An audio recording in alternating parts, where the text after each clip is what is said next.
আজ প্রায় 5 বছর পর বাড়িতে যাচ্ছি। আর এই 5টা বছর না আমার পরিবারের কেউ আমার সাথে দেখা করেছে বা যোগাযোগ করেছে, আর না আমি ভাবিনি কখনো আমাকে আবার আমার পরিবারের সম্মুখীন হতে হবে। তবু নিয়তি যখন যেখানে দরকার তখন সেখানে পাঠিয়ে দেয়, কারণ নিয়তি কোনো অজুহাত মানে না। আমার জীবনটা যোগসূত্র আমি আজও বুঝতে পারিনি। যাকে ভালোবেসেছি সেই ছেড়ে দিয়েছে, যার হাত ধরেছি কিছু রাস্তা চলার পর সে হাত ছেড়ে দিয়েছে। কষ্ট পেতে পেতে আজও আমি শেষ হয়ে গেছি। ভালোবাসার বদলে পেয়েছি শুধু ধোঁকা। কষ্ট পেয়ে যাকে আঁকড়ে ধরতে চেয়েছি সেই আরও বেশি কষ্ট দিয়েছে। অতীতের অনেক প্রশ্নের উত্তর আজও পাইনি। আমার প্রশ্ন শুধু একটাই, কেন আমার সাথে এমন হলো? ট্যাক্সি ড্রাইভারের কথা শুনে বাস্তবে ফিরলাম। ভাই সাহেব, চলে এসেছি। ট্যাক্সি থেকে নেমে বাসের একটা সিটে বসে পড়েছি। 5 মিনিট পর বাস ছাড়বে। আমি আমার নির্ধারিত আসনে বসে পড়ি। ঠিক তখনই একটা বোরকা পরা মেয়ে আমার সাথে এসে বসতে লাগলো। এই যে একটু সরে যাবেন, আমি আমার সিটে বসতাম। মেয়েটার কণ্ঠ শুনে মনে হলো আমার চেনা, যার জন্য আজ সব থেকেও নেই। আজও তার উত্তর পেলাম না। আমার দোষটা কি ছিল? হেল, সিটটা আমার। আমি কিছু না কিছু বলে সিট থেকে উঠে তাকে তার সিটে বসার জন্য জায়গা দিলাম। বাসে ওঠার কিছুক্ষণ পর ছেড়ে দেয়, আর আমি কানে হেডফোন লাগিয়ে ফেলে আসা দিনগুলোর কথা ভাবতে লাগলাম।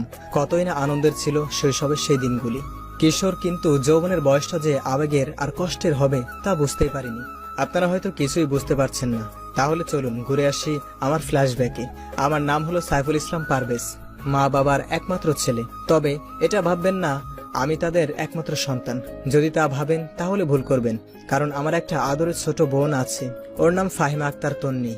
এই ভাইয়া, ভাইয়া উঠ না, দেখ কত বেলা হয়ে গেছে। ওই যায় এখান থেকে।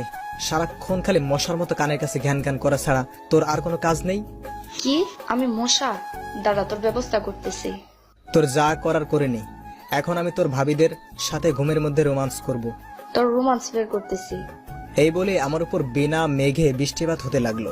ওই, তুই এটা কি করলি? আমার ঘুমটা কি শত্রুতা করেছে যে এভাবে আমাকে ভিজিয়ে দিলি? কি করেছে তোর ঘুম? আমার যে আজ 9টায় স্কুলে যেতে হবে সেটা তোর মনে নেই? তো যা, আমাকে কেন বলছিস? আজ তোর 3rd ইয়ারের রেজাল্ট দেবে, তোর মনে নেই? আরে, এটা তো মনেই ছিল না। আজ যে কি হবে তা আল্লাহ জানে। তাই তাড়াতাড়ি ঘুম থেকে উঠে ফ্রেশ হয়ে বোনকে নিয়ে স্কুলে রেখে আমি ভার্সিটির দিকে যাই। কলেজে যাবার পর কলেজের মাঠের মাঝে আসতেই কিছু একটার সাথে ধাক্কা খেয়ে পড়ে যাই। যে আমাকে ধাক্কা দিয়েছে তাকে যখনই কিছু বলতে যাব তখনই... ওই পোলা, দেখে চলতে পারিস না? চোখ কি চাঁদে রেখে আসছিস? কেমন লাগে বলুন? নিজে ধাক্কা দিয়ে ফেলে দিল আমাকে। কোথায় সরি বলবে তা নয়, উল্টে আমাকেই গালি দিচ্ছে। তাই আমি বলতে লাগলাম, ওই সেমরি, আমার চোখ যেখানে থাকার কথা সেখানে আছে, কিন্তু তোর চোখ মনে হয় কোনো ময়দার দোকানে রেখে আসছিস, যার কারণে আমার মতো একটা কিউট ছেলের সাথে ইচ্ছা করেই ধাক্কা খেলি। আর এদিকে মাইয়া দেখে রেগে পাকা টমেটোর মতো হচ্ছে। মনে হলো টমেটো একটু খেয়ে দেখি, কিন্তু আমার দুর্ভাগ্য যে আমি টমেটো খাই না। ওই কি বললি? আমি তোরই ইচ্ছা করে ধাক্কা মারছি, তাই না? এবার দেখ। এই বলে একটা ধাক্কা দিয়ে মাইয়া ওখান থেকে পার হয়ে গেল, আর আমি কিছুই করতে পারলাম না। যাই হোক, তারপর মাটি থেকে উঠে বান্দরদের খুঁজতে লাগলাম, কিন্তু একটাকেও খুঁজে পেলাম না। তাই মনে করলাম ক্লাসরুমে থাকতে পারে।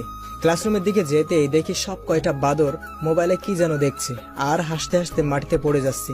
আমি মনে করলাম হয়তো কোনো ফান ভিডিও দেখছে, তাই ওদের এই অবস্থা। ওদের কাছে যেতেই রাজীব বলে উঠল, কিরে মামা, তুই তো ফেমাস হয়ে গেলি। কেন রে, আমি এমন কি করলাম?